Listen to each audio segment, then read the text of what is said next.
Bonjour et bienvenue dans cet épisode de La Relève au micro, un balado de la Jeune Chambre de commerce de Montréal. Je m'appelle Azélie Pouliot, je suis co-directrice du comité marketing créatif de la JCCM et je serai votre hôte pour cette conversation où nous allons aborder la vision de la relève d'affaires montréalaise. On a la chance d'avoir deux invités exceptionnels avec nous aujourd'hui. Raphaël Huysmans, VP exécutive et associée chez Urbania, et Marie-Antoinette Diop, directrice des stratégies et politiques à l'Association des brasseurs du Québec. Ensemble, nous allons aborder et explorer leur vision de la relève d'affaires, regarder les défis des prochaines générations de leaders et les opportunités qu'elles voient pour le futur. Merci infiniment à vous deux de partager votre expérience et votre perspective avec nous aujourd'hui. Merci pour l'invitation. Ben oui, merci. Bon, avant de plonger dans le vif du sujet, commençons un petit peu par le commencement. Est-ce que vous pourriez nous parler un peu de ce qui vous a amené à être dans vos domaines respectifs, puis un peu votre parcours qui vous a mené à où vous êtes aujourd'hui? Marie-Antoinette. OK, bon, pour commencer, j'ai fait un baccalauréat en économie et sciences politiques à l'Université de Montréal. Par la suite, je suis allée faire un stage à la délégation du Québec à Mexico en tant qu'attaché commercial junior.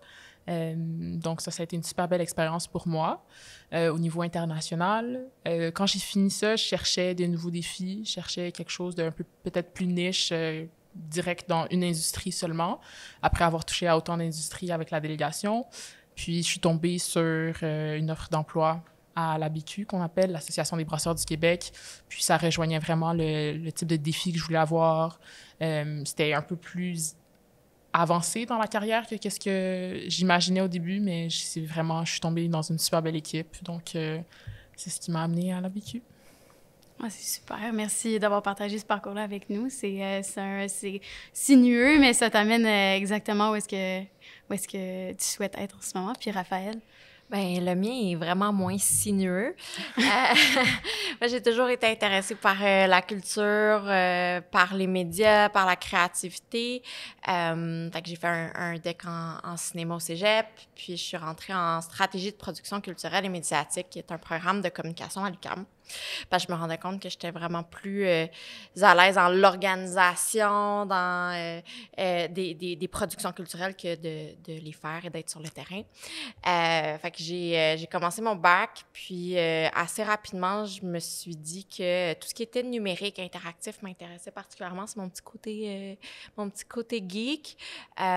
Puis c'est mon stage de deuxième année qui s'est avéré être chez Urbania parce que un des deux fondateurs était venu faire une journée de réseautage à l'UQAM, puis j'avais trouvé ça trippant. Il venait de sortir le numéro, l'édition du magazine sur la ville de Montréal, puis de sortir une grosse expérience interactive qui s'appelait mtl12.com, qui accompagnait un show télé Montréal en 12 yeux. Puis ben j'ai eu le stage, j'ai passé l'été là-bas. À la fin de l'été, je l'ai fait avec une amie. Ils ont ouvert un poste d'entrée, là, vraiment de cordeau, de studio, personne à tout faire. Ils l'ont offert à mon amie, qui ne pouvait pas parce qu'elle retournait au Saguenay. Fait que j'étais le deuxième choix. Fait que je suis rentrée là, j'ai continué ma troisième année, puis je suis jamais repartie. Puis j'ai fait tous les jobs. C'est là où c'est peut-être un peu sinueux, là. J'ai fait tous les jobs chez Urbania, autant assistante comptable, responsable des TI, qu'après ça, responsable de projet.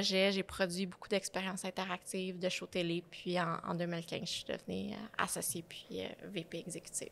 Ça a l'air que le deuxième choix était le bon choix. Hein? Ben, je pense que oui. En tout cas.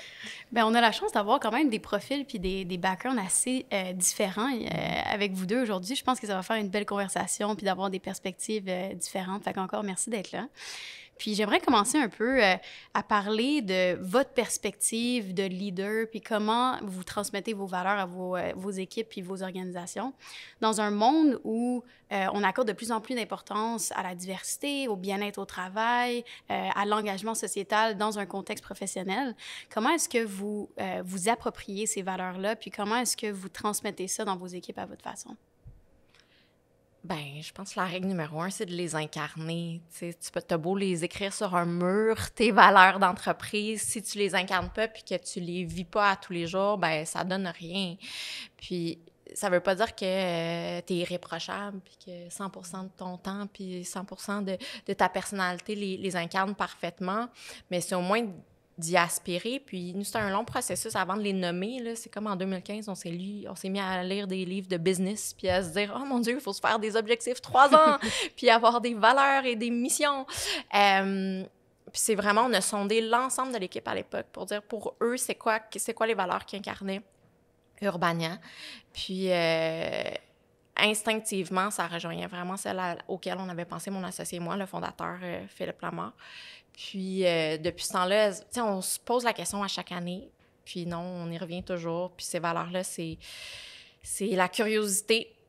Puis ça, c'est autant dans notre pratique culturelle que dans l'entreprise. C'est l'ouverture d'esprit, c'est la rigueur, puis l'audace surtout. Fait que l'audace, c'est de foncer, même si on ne l'a jamais fait auparavant.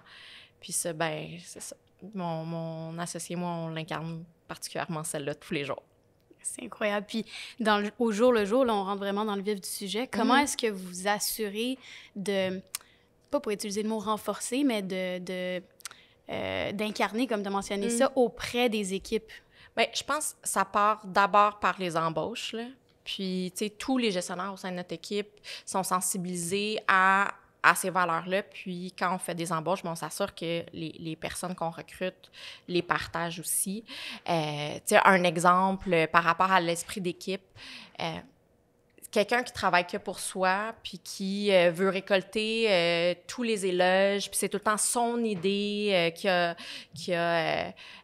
réussi, etc., bien, ça passe pas. Puis assez naturellement, dans le groupe, ces gens-là sont éjectés parce qu'on parle toujours au « on », puis c'est important dans toutes les communications d'entreprise qu'on utilise ce langage-là. Puis, bien, de le mentionner, puis de donner un feedback, une rétroaction rapide quand un collègue respecte pas, mais incarne pas ces valeurs-là, qui, pour nous, sont nécessaires pour le bien commun de l'entreprise puis de la communauté qu'on a créée au sein d'Urbania, tu sais. Wow, vraiment. Puis Marie-Antoinette, de ton côté, dans un domaine qui est peut-être un petit peu plus traditionnel ou homogène encore aujourd'hui, est-ce que tu sens ce sentiment d'appartenance aux valeurs de l'entreprise? Puis c'est quoi ton apport de venir changer ça puis de peut-être rajeunir les valeurs de l'organisation? Oui, je suis d'accord avec toi. Puis justement, en t'écoutant, je trouvais ça intéressant parce que, pour ceux qui ne le savent pas, dans la bière, c'est évidemment des compagnies qui sont établies depuis 100, 150 ans, qui ont des valeurs très ancrées. Mais c'est aussi des compagnies qui se réinventent. La plupart des compagnies, étant la BAT, Molson, tout récemment, qui ont vraiment fait comme un rebranding majeur, changer leur logo, changer leur marque de commerce et tout. Donc, pour moi, ça a vraiment été intéressant. Je suis arrivée juste après ça. Je représente plusieurs marques, plusieurs compagnies. Donc, c'était vraiment intéressant de savoir c'est quoi les valeurs telles de l'habitude qui représentent ces marques-là.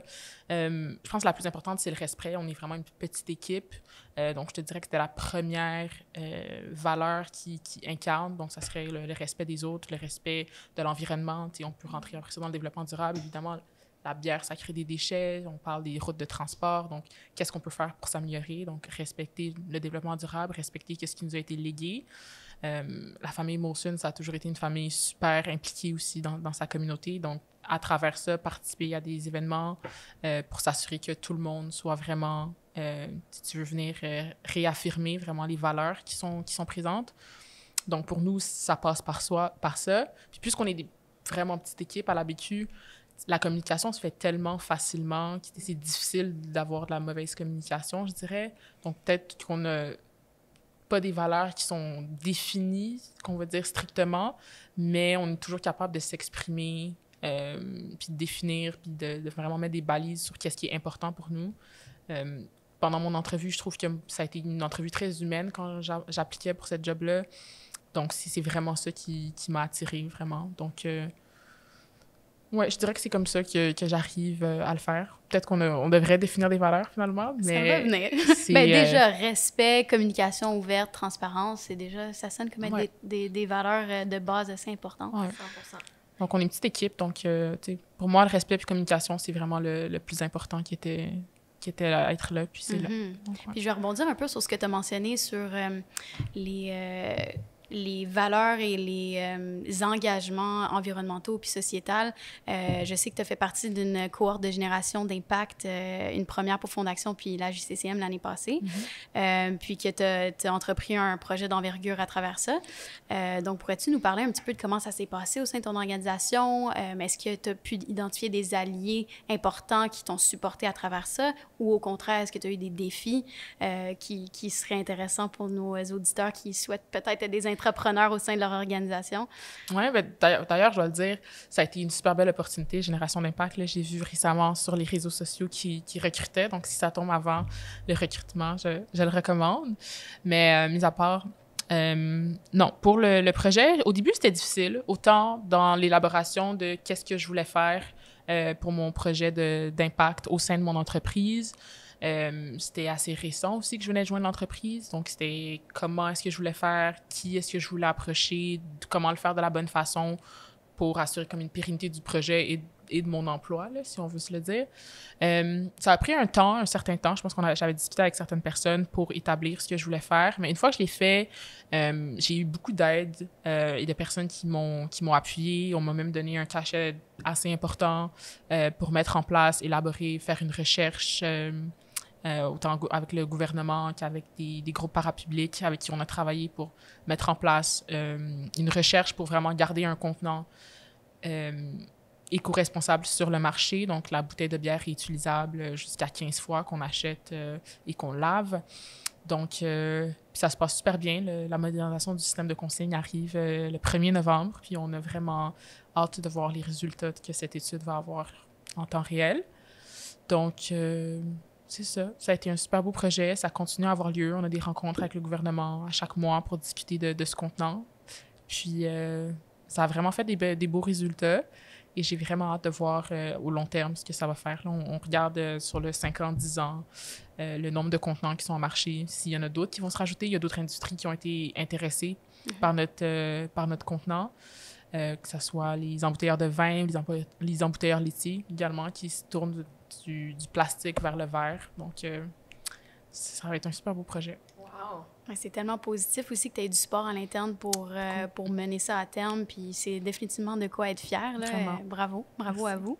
Puis toi, Raphaël, est-ce que au sein de tes équipes qui nécessairement ont plusieurs générations, puis des différences de pensée, est-ce que tu as vu déjà transparaître des impacts importants ou significatifs qui ont été initiés par des valeurs de la relève, des gens plus jeunes qui viennent puis qui veulent changer les choses, peut-être dans le domaine aussi de manière plus générale?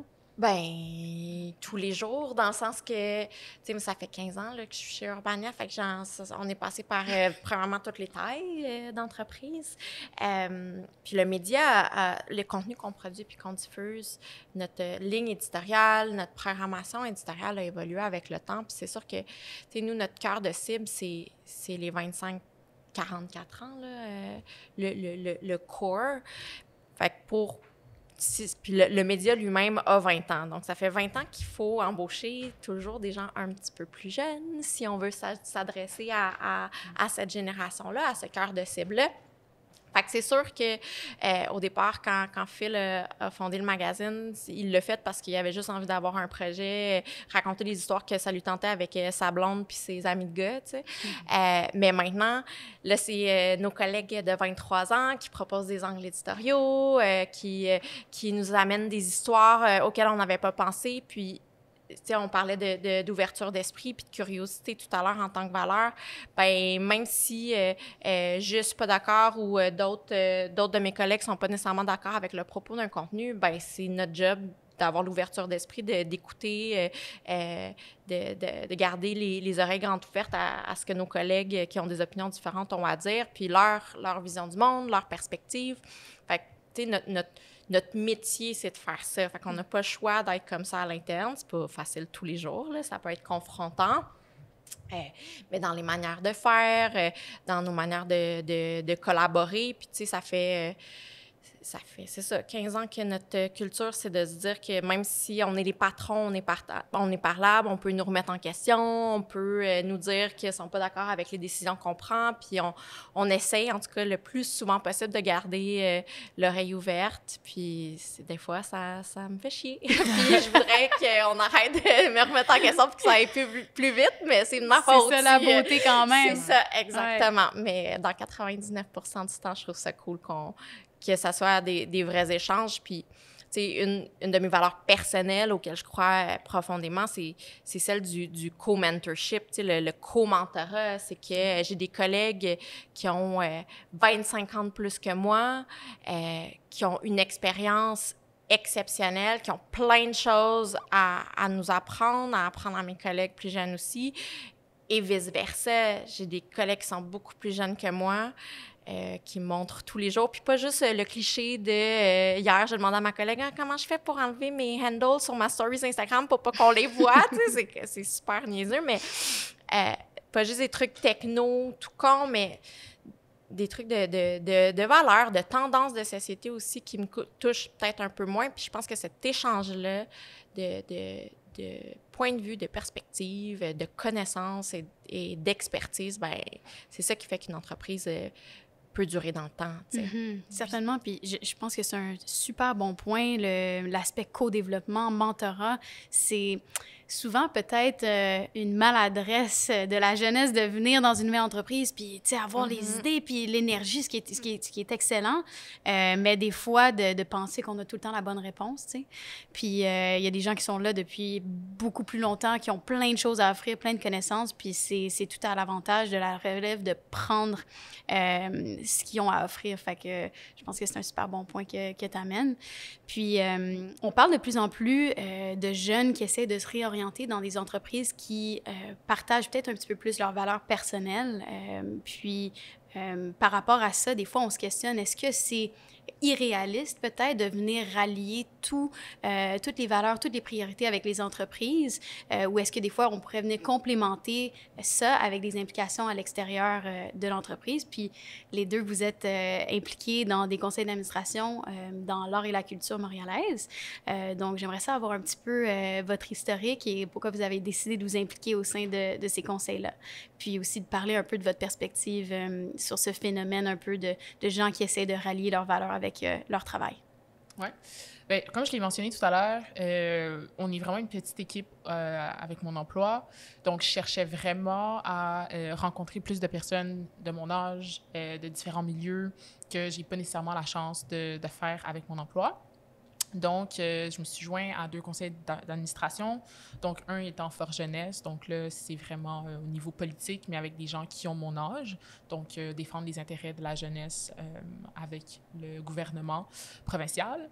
Et également, le théâtre du Katsu. Donc, là, c'est au niveau culturel montréalais.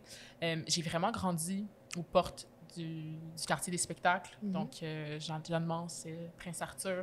Donc, tout près de la place des arts, de la culture, l'effervescence. Je me rappelle avoir 7-10 ans avec mon frère.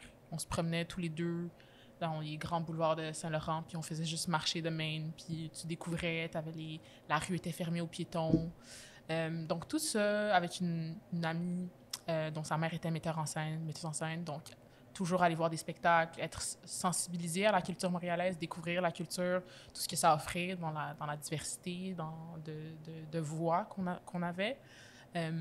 Donc, j'ai toujours été passionnée par la culture, qu'est-ce qu'on a à offrir, qu'est-ce qu'on a à donner, qu'est-ce qu'on a à apprendre surtout en tant qu'individu. Donc, je pense qu'ouvrir le pont entre la culture et les affaires, je pense que c'est quelque chose de très important, au-delà de qu'est-ce que tu veux mettre sur ton CV.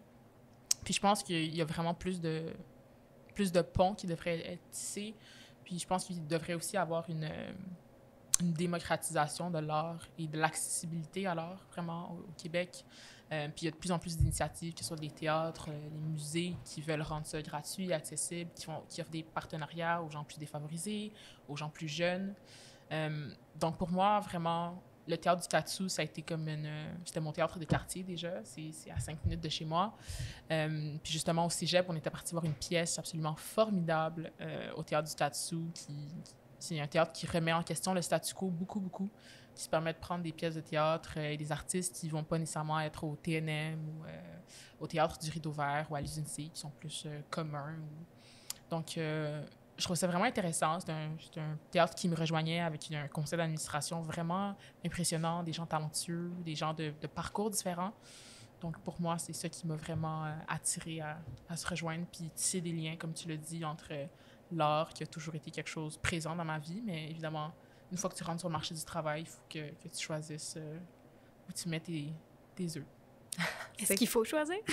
Bien, si tu ne veux pas choisir, justement, je pense que c'est ça. La question un peu, c'est où, si tu ne veux pas choisir, aller chercher des aspects complémentaires, justement, dans tes implications qui vont vraiment t'intéresser, que ce soit le sport, l'art, la culture, tout ça ensemble. Je pense que c'est un melting pot à la fin. Je pense pas qu'il y a une chose, que ce soit notre emploi ou n'importe quoi, qui va combler tous nos besoins. C'est comme un partenaire, il n'y a personne qui peut répondre à ça. Donc... J'allais tellement dire la même chose. Donc, c'est ça, juste, je pense, élargir ses horizons puis se permettre d'apprendre à travers différents milieux puis s'exposer à différents milieux, c'est super important pour être une personne complémentaire. Exact. Tu peux pas demander à ton partenaire de vie d'être à la fois ta meilleure amie, ton partenaire financier, la personne avec qui tu vas être parent, à qui tu te confies, à qui que tu peux engueuler, ça se peut pas. Puis c'est la même chose pour un travail. Fait que si tu n'acceptes pas ça, ben puis je vais peut-être en choquer quelques-uns, là. C'est peut-être controversé comme opinion, mais tu sais, c'est pour avoir une vie sociale, relationnelle, amoureuse saine, je pense qu'il faut aller chercher ce dont on a besoin chez les bonnes personnes qui peuvent répondre à ces besoins-là. Puis c'est la même chose d'un point de vue professionnel ou social. Puis moi, j'ai la chance d'évoluer dans une entreprise qui est tellement diversifiée, ça me remplit beaucoup. Puis, tu sais, bien honnêtement, mon premier CA, c'était auprès de XN Québec, qui est un regroupement des producteurs en interactif, en web au Québec. C'est vraiment passionnant, mais ils sont venus me chercher parce que, je sais pas, je devais avoir 25 ans, j'étais une jeune fille, je fitais pas dans le moule des gens qui évoluaient dans cette industrie-là. Puis je suis rentrée, puis j'ai réalisé que, tu sais, puis je parlais de co-mentorat tout à l'heure, bien, j'avais tellement de choses à apprendre des gens qui étaient sur le CA-là, qui étaient là depuis beaucoup plus longtemps que moi. Puis je pense que j'avais des perspectives nouvelles à leur apporter.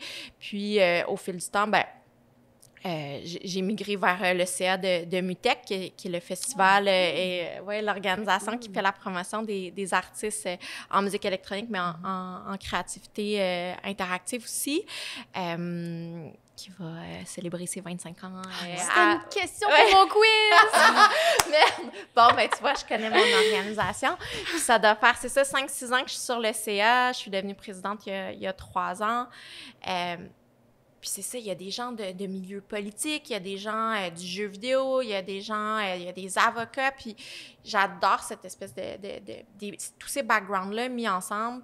Je pense que ça nous rend plus forts pour accompagner l'organisation dans son développement. Fait que c'est la même chose sur un CA, c'est la même chose. Moi, en tant qu'individu, je vais chercher des connaissances là-bas, je vais chercher des expériences là. Mais non, pour moi, un emploi ne peut pas répondre 100% aux besoins d'un individu. Puis c'est correct, ça fait partie de l'expérience quand tu as 20 ans de changer puis de t'en rendre compte par toi-même, je pense. Fait, j'aime ça parce que vous me faites réfléchir. Moi, je viens de faire une réorientation de carrière. Puis c'était un petit peu dans cette quête-là d'aller rejoindre une entreprise qui partageait au moins un peu plus certaines de mes valeurs. Puis so far, so good. Donc, c'est une bonne nouvelle, mais effectivement, on peut pas demander tout, d'aller cocher toutes les cases dans une même organisation ou un même partenaire de vie. Je pourrais pas être plus d'accord avec cette métaphore-là. Donc, j'espère que ça va mener d'autres auditeurs à réfléchir à ça aussi. Mais pour des gens qui se questionnent peut-être un petit peu dans leur emploi actuellement, puis qui sont peut-être en requête de sens, on a même justement un autre épisode sur la crise de la vingtaine qui aborde un peu le sujet. Mais pour toi, Raphaël, qui est resté 15 ans dans la même entreprise, comment est-ce que... Je compte pas quitter. Nice. Je me suis mariée avec mon entreprise. Mais c'est extraordinaire! C'est qu'est-ce qui te fait rester aussi longtemps? Qu'est-ce qui, tous les jours, tu te dis « I keep choosing », je continue de choisir Urbania? Ben, puis ça m'est très personnel. Ben, moi, je m'ennuie très facilement.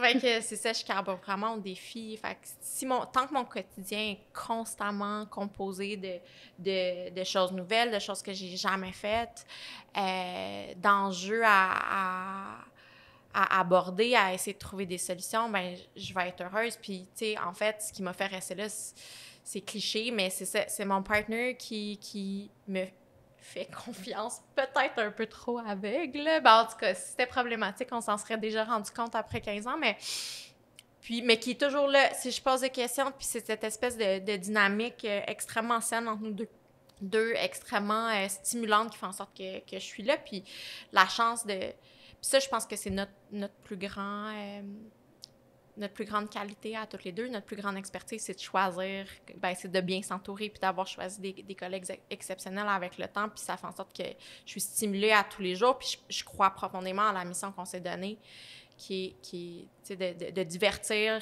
de façon intelligente les jeunes adultes, puis surtout de créer des ponts. C'est d'attiser leur curiosité, de leur faire voir des points de vue auxquels ils n'avaient jamais pensé. Puis, ben, si je peux faire ça pour le restant de ma vie, tant mieux. Mais sérieusement, tu sais, quand ça fait 15 ans que tu es quasi ton propre patron, je me vois mal travailler ailleurs, honnêtement. Wow! Puis, on dirait qu'un petit parallèle naturel, c'est... l'expression en français m'échappe, mais « keeping the spark alive », comme dans une relation, comme se renouveler constamment avec son employeur, ses partenaires, ses collègues. Ça fait partie de maintenir cette pérennité-là avec la relation avec l'entreprise. Donc, c'est super beau. Même si ça peut être étourdissant des fois, parce que quand tu essaies de garder l'étincelle allumée, ben tu as 1 milliard de projets, puis là, ça devient confus, puis on part dans toutes les directions, puis c'est ça, on essaie de se ramener puis de focusser, mais sinon, ça serait plate. Fait que, Ben oui, puis toi, Marie-Antoinette, si on pense un peu à rester dans une entreprise pendant plusieurs années, ce serait quoi des éléments importants pour te garder dans l'équipe? Ben, un peu comme toi, je rebondirais sur le fait qu'il faut vraiment que je sois stimulée dans la vie. Dès que je m'ennuie, je quitte. Il n'y a pas de problème avec ça. Donc, je pense avant de se rendre à quitter un emploi, si on est dans un milieu qui est réceptif et qui le permet, expliquer ses besoins. Dès le début, je suis arrivée, on est une petite équipe, j'ai besoin de socialiser avec des gens de mon âge, j'ai besoin d'être stimulée par des gens de mon âge. Donc, est-ce que je peux prendre un abonnement à la Jeune Chambre? Est-ce que je peux prendre un abonnement à la Force Jeunesse? Est-ce que je peux prendre un abonnement avec différents organismes ou organisations, des événements qui allaient élargir mon réseau, qui allaient me stimuler, qui allaient me faire découvrir des nouvelles personnes, qui allaient me faire découvrir des nouvelles façons de penser? Donc, ça, pour moi, c'est vraiment important.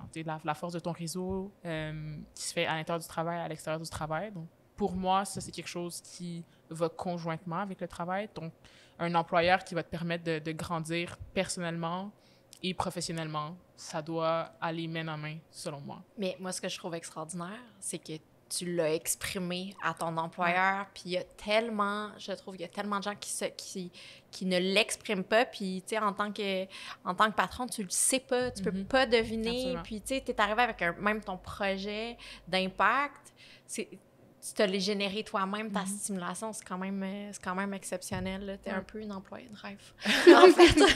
Mais je trouve que j'ai vraiment eu la chance, dans tous les emplois que j'ai eus, c'était vraiment comme des milieux qui me permettaient de m'exprimer, que je me sentais à l'aise de pouvoir dire « ça marche pas, ça marche ». Un peu, tu parlais tout à l'heure de remettre en question l'autorité. Il y a une manière de le faire dans tout, je pense, dans presque tout, dans tous les milieux. Ça dépend vraiment de la personne aussi à qui tu t'adresses. Là. Ça se peut que tu sois dans un bon milieu, mais que la personne ne soit pas réceptive à la critique, je veux pas. Mais je pense qu'il y a toujours une manière de s'exprimer puis mettre de l'avant quelque chose qu'on veut. Et si on sent qu'on n'est pas capable ou que c'est pas un bon milieu, ben peut-être que c'est une raison de quitter. Si on sent que personne ne va nous écouter, il n'y a pas de possibilité de grandir dans une entreprise, je pense que c'est une raison pourquoi tu t'es resté. Tu as dit que tu as essayé plein de postes, tu as pu grandir, tu as pu essayer des choses. Je pense que c'est une façon de se découvrir puis de découvrir nos affinités, qu'est-ce qu'on aime, qu'est-ce qu'on n'aime pas. Puis je sais que ma génération, les gens de mon âge ont plutôt tendance à faire du job hopping.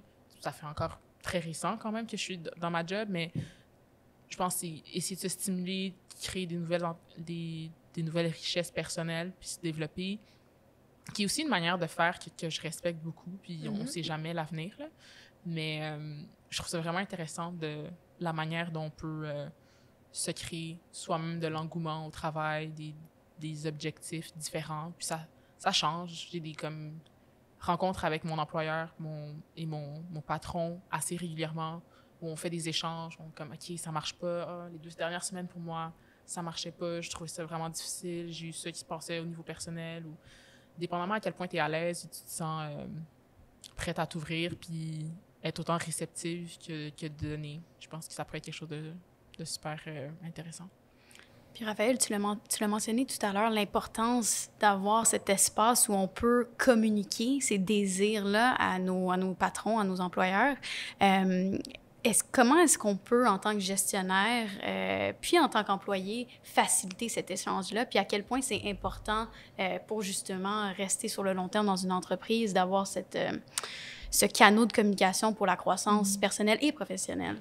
Mais tu sais, c'est ça, c'est pas tout le monde qui a la personnalité, qui a le courage d'exprimer ses besoins, ses insatisfactions, ses recommandations de façon spontanée.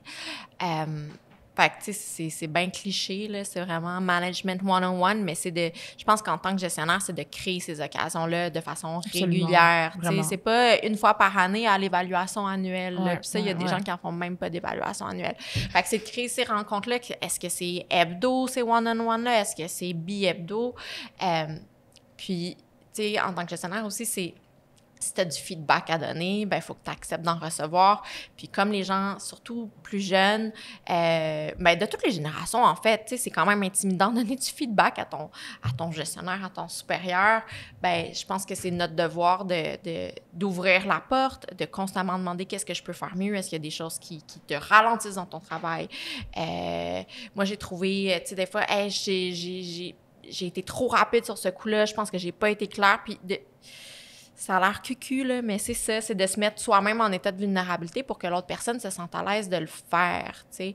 On n'est plus... il y a 20 ans où c'était une communication à sens unique, là, ça va dans les deux sens, puis je pense que c'est important qu'on se mette dans cette disposition-là quand tu peux participer au développement de carrière de quelqu'un. Mm-hmm. Donc, selon vous, est-ce que c'est plutôt la responsabilité du gestionnaire de prendre ça sous son aile puis de venir ouvrir cette conversation-là avec son équipe, ou plutôt une responsabilité partagée plutôt? Je dirais que c'est une responsabilité partagée, autant de l'employeur que de l'employé, mais je pense vraiment que c'est l'employeur qui doit créer cette ouverture pour permettre à l'employé, justement, de s'exprimer de manière sécuritaire et de manière saine, et qui doit avoir des actions concrètes qui vont découler du feedback qui soit reçu, peu importe dans quelle direction il se déplace. Je pense vraiment que si l'employeur a dans ses valeurs une volonté de permettre comme la pérennité et le développement de l'employé, il va automatiquement mettre en place des mesures pas nécessairement de KPIs, mais on va dire un KPI de satisfaction de l'employé et une mesure concrète pour établir ça, que ce soit avoir des meetings, que ce soit anonyme ou que ce soit directement placé, trouver une manière de communiquer. Mais je pense aussi au niveau de l'employé, puis ça, c'est les stages, puis je pense un peu l'expérience qui l'a permis, mais d'avoir vraiment cette confiance d'aller de l'avant puis expliquer une non-satisfaction ou une satisfaction. Ça peut être hey, j'ai vraiment aimé la manière dont tu as communiqué avec moi cet enjeu-là. Dans le futur, est-ce qu'on peut continuer avec cette méthode? Ou dans les 2 dernières semaines, je trouve que ça a été vraiment difficile de communication. Je pense qu'on s'est raté sur plusieurs points, puis ça a fait, je pense, notre charge de travail plus difficile qu'elle devrait l'être. Est-ce qu'on peut s'asseoir pour discuter comment est-ce qu'on peut passer à travers ça puis pas le répéter? Je pense qu'il y a tellement de manières de pouvoir le faire, mais je pense qu'il faut aussi arrêter de démoniser le fait que si une personne plus jeune ou qui n'a pas un poste d'autorité, on va dire, veut s'exprimer, je pense qu'il faut le valoriser à la place de le démoniser. Donc, je pense qu'il y a encore un travail à faire là-dessus sur permettre à quelqu'un, puis ça dépend encore des cadres, des différents façons dans des différents domaines de travail qui sont plus traditionnels ou plus ouverts, j'ai l'impression. Mais je pense que c'est super important d'assumer une responsabilité partagée. Puis d'être... Ah, vas-y. Ah, mais j'allais juste dire que là où la responsabilité, je trouve, incombe 100% à l'employé, c'est que souvent, ça arrive régulièrement où j'ai mes collègues qui sont comme « Ah, j'ai goût d'évoluer. Où tu me vois? » C'est comme « Non, tu sais, c'est pas moi qui va décider où est-ce que comment tu te vois, comment tu veux évoluer, qu'est-ce que tu veux développer comme compétence. » Tu sais, je pense que c'est une réflexion qui est ultra importante, mais qui incombe à l'individu qui veut se développer. Moi, après ça, une fois que tu me dis où est-ce que tu veux aller, on peut essayer de se faire un plan de développement ensemble, puis si ça fit avec notre entreprise aussi, là, c'est plate, mais on est des PME, fait qu'on a des réalités, des contraintes financières, des contraintes aussi de mission. Je m'en vais là si tu veux, je m'en vais à droite, si tu veux aller à gauche, bien, ça se peut que ton plan de développement, ça soit pas avec nous. Mais je trouve que ça arrive de plus en plus souvent, ça, des employés qui sont comme « Dis-moi où tu me vois. » Puis c'est pas aux employeurs de déterminer ça, à mon avis. Ben, ça serait pas une bonne idée, en fait. Là. Non, c'est un exercice d'introspection qui doit Vraiment, être fait avec soi-même, puis de prendre un instant, puis de dire, OK, bien, en quoi je suis bon? Puis ça peut être accompagné, je crois, par le gestionnaire, mais en même temps, il faut que la décision de la direction soit prise par l'employé. Le travail doit être fait en amont, là, par la personne pour pouvoir... Exact. Mais c'est ça, comme tu dis, il faut que l'espace soit là pour en parler. Puis, tu sais, exprimer ses insatisfactions ou ses satisfactions. J'ai vraiment aimé ta nuance. C'est aussi... on n'est pas un bureau de psy non plus. Psy ou coach du travail, mais je trouve que souvent, avec le manque d'expérience, cette frontière-là est beaucoup plus floue. Puis là, on revient aux besoins personnels et professionnels. La job ne peut pas nécessairement répondre à tous tes besoins d'expression et de se confier sur sa vie personnelle, mais... C'est ça, c'est un travail de tous les jours, c'est de s'ajuster, c'est comme un méga tableau de contrôle, puis c'est d'accompagner, surtout quand tu as des jeunes employés, à déterminer ces limites-là, puis à se développer dans ce contexte-là sans que ce soit tout leur être qui soit sur la table. Clairement. Avant de passer dans notre dernière section un petit peu plus ludique avec un quiz, je voudrais peut-être clore notre belle conversation avec votre vision sur les tendances puis les changements majeurs que la relève actuelle pourrait amener dans le domaine des affaires. Marie, si tu veux commencer. Bon, je pense qu'il y a plusieurs choses qu'on observe et qu'on continue d'observer. Dans les dernières années, tout ce qui va en termes de développement durable dans les différentes compagnies et aussi tout ce qui rentre dans le DI, donc équité, diversité, inclusion. On le voit quand même passer depuis des années, mais je pense que là, ça devient inacceptable si une compagnie l'a pas dans ses valeurs de base. Donc, je pense que ça, c'est super important. Je pense aussi, comme on l'a dit, vraiment avoir des valeurs plus près de nous dans les entreprises, ça, c'est quelque chose de super important. Pour moi, c'est aussi la flexibilité. Tu sais, avec la pandémie, on a du travail à la maison, c'est devenu une chose, travail à distance. Avant la pandémie, j'étais déjà dans une compagnie qui me permettait de travailler de la maison, travailler en distance. Il y a des employés qui travaillaient un peu partout dans le monde aussi, qui venaient comme 3 fois par mois seulement, 3 fois par mois, 3 fois dans l'année seulement. Donc, une flexibilité, pas nécessairement tout le temps, mais savoir que tu as l'option si pendant 1 mois tu veux quitter, 2 semaines, savoir que c'est là. Donc, pas nécessairement un cadre précis ou un endroit précis pour faire un emploi, je pense que ça devient important. Puis tant qu'on a, je pense, l'espace pour se développer, je pense qu'il y a de plus en plus d'emphase sur ça. Donc, je pense que c'est ça qui me passe rapidement à l'esprit comme la relève d'affaires. Ouais. Je suis très d'accord avec toi. J'ajouterais peut-être aussi la tendance des side hustles. Je vais faire une métaphore douteuse pour revenir à notre thématique de la journée sur le polyamour. Mais je pense aussi, tu sais, on dirait que chaque individu a sa personnalité, peut devenir aussi son propre média.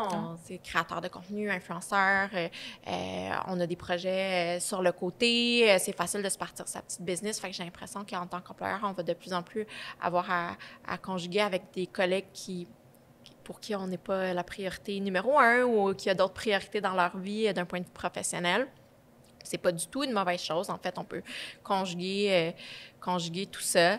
C'est pas une surprise, mais l'AI aussi va transformer complètement nos façons de travailler. C'est des questions qu'on aborde tous les jours. Quand est-ce que je peux accepter qu'un collègue utilise ChatGPT pour créer un contenu? Fait que ça, je pense qu'il va falloir réfléchir beaucoup à ces questions-là. Vraiment plus tôt que tard. C'est super un beau segue parce qu'on a des épisodes sur presque tous ces sujets. Petite plug. Mais merci beaucoup pour votre partage. Puis je pense que il y a beaucoup de lignes communes que je ressens aussi dans mon emploi, puis qu'il y a sûrement beaucoup de nos auditeurs également. Donc merci d'avoir partagé votre perspective. Merci à toi. Merci à toi. Pour un petit dernier segment ludique, j'ai regardé un petit peu vos parcours, différents hobbies, loisirs et tout, et j'ai composé comme un petit La Fureur / pop quiz. Faut pas faire la chorégraphie. Quelques arpents des pièges style. Donc, on va y aller un par un. Il va y avoir des choix de réponses. Okay. On va y aller rapidement. D'abord, en quelle année a été fondée la ville de Montréal par Paul Chamédé de Maisonneuve? A. 1642, B. 1720, C. 1754. 1642. Going once. Ah, OK. Il faut que je réponde moi aussi? T'as le droit. Mais attends, c'est le 375e en 2017. Fait que 1642. Exactement, bonne réponse! OK, cool. Je vais sauter celle sur Mutech parce qu'on l'a déjà dévoilé. Ouais. Mais c'est le 25e anniversaire de Mutech l'année prochaine. Donc, tous ceux qui nous écoutent, je vous encourage fortement à y aller. Oui, on a une fan ici aussi. Oui, j'adore Mutech. C'est mon festival préféré à Montréal. Merci de participer à son succès. Question numéro 2. Quel artiste du Québec a composé la chanson Mélancolie? A. Céline Dion. B. Charlotte Cardin. C. Safia Nolin. Safia Nolin avec Patrick Watson. Yes! Bonne réponse! OK, ça c'est... j'espère, Marie, pour toi, que tu vas avoir la réponse à cette question. La bière est l'un des breuvages les plus anciens au monde. À quelle époque approximative a-t-elle été découverte et brassée pour la première fois? As-tu besoin de choix de réponse? Dans le monde, genre? Oui. A. Il y a environ 2000 ans. B. Il y a environ 5000 ans. C. Il y a environ 7000 ans. Je dirais il y a environ 5000 ans. C'est 7000 ans. Mais Ouais, moi, c'est... j'allais dire 7000. Mais c'est 5000 ans avant Jésus-Christ, donc c'est un peu mélangeant. C'est un peu mélangeant. Fine. Puis moi, je vais plugger qu'on fait une bière avec Donham qu'on sort dans quelques semaines, oui, pour nos 20 ans. Cool. Tu me donnerais une petite pinte. Maison. Oui, je suis d'accord. OK. Peut-être une petite dernière ici. Quel événement inhabituel a contribué à la popularité des journaux illustrés au 19e siècle, attirant ainsi un large public? Peut-être plus pour toi, Raphaël, on verra.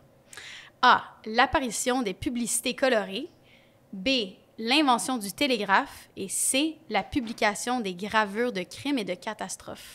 Numéro C, c'est sûr. Oui, c'est ça. Exactement. L'effet Le du plus verre, dark, les là, amis. genre. Bon, ben merci. Ça conclut ce petit segment ludique. Je pense qu'on a eu un beau taux de réussite. Félicitations. Merci. Puis, encore une fois, un énorme merci à vous et à l'équipe de la JCCM et de À la 3 Médias pour cet épisode, puis pour votre perspective sur la relève d'affaires. Puis, voilà, un grand merci. Merci à Zélie.